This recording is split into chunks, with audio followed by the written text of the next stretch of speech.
Your life begins in Jerusalem in the year 1161.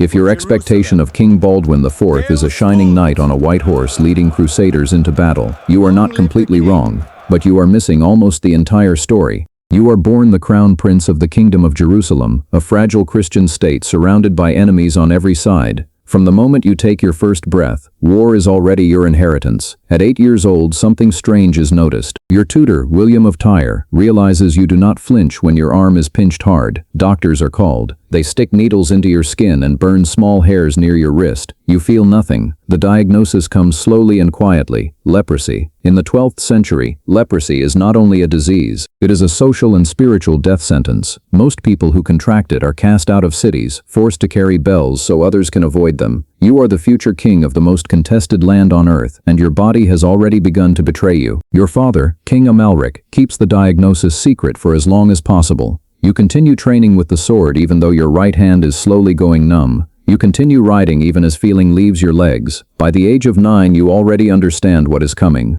Not a quick death, but a long, public, humiliating destruction of your own body.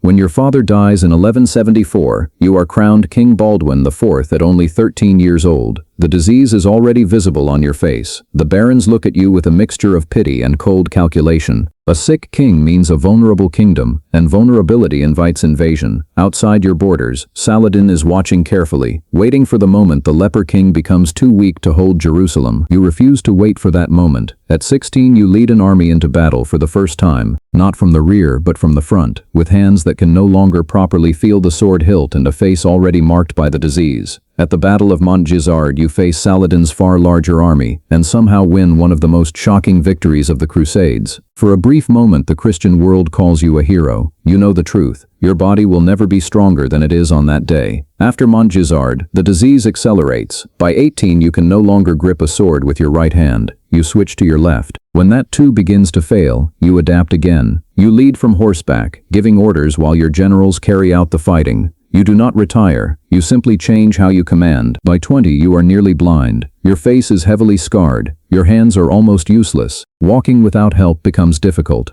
yet you continue to rule. Secretaries read documents aloud to you. Others hold the pen so you can still sign decrees. Your mind remains sharp even as your body collapses. You play a dangerous political game between rival factions inside your own kingdom, trying to keep incompetent men away from power because you know Saladin will never stop coming. At 21, you attempt something almost no king has ever done. You offer to abdicate, believing someone healthier could better protect the kingdom. The barons refuse. They cannot agree on a successor. The irony is cruel. The king who wants to step aside for the good of the realm is not allowed to leave the throne. In 1183, when Saladin invades again, you are carried to the battlefield on a litter because you can no longer ride. You still give the orders. Saladin does not attack. He simply waits. Time is on his side. He is right. In 1185, at only 24 years old, your body finally gives out. 3 years after your death, Jerusalem falls. History will call you the Leper King. Some will remember the victory at Montgisard. Others will focus on the tragedy of your disease. Almost none will understand what it actually felt like to wake up every morning for 11 years as a king, check how much more of your body had died overnight, and still walk to the throne to rule a kingdom surrounded by enemies. You did not do it because you had no other choice. You did it because you chose to have no other choice. Yeah.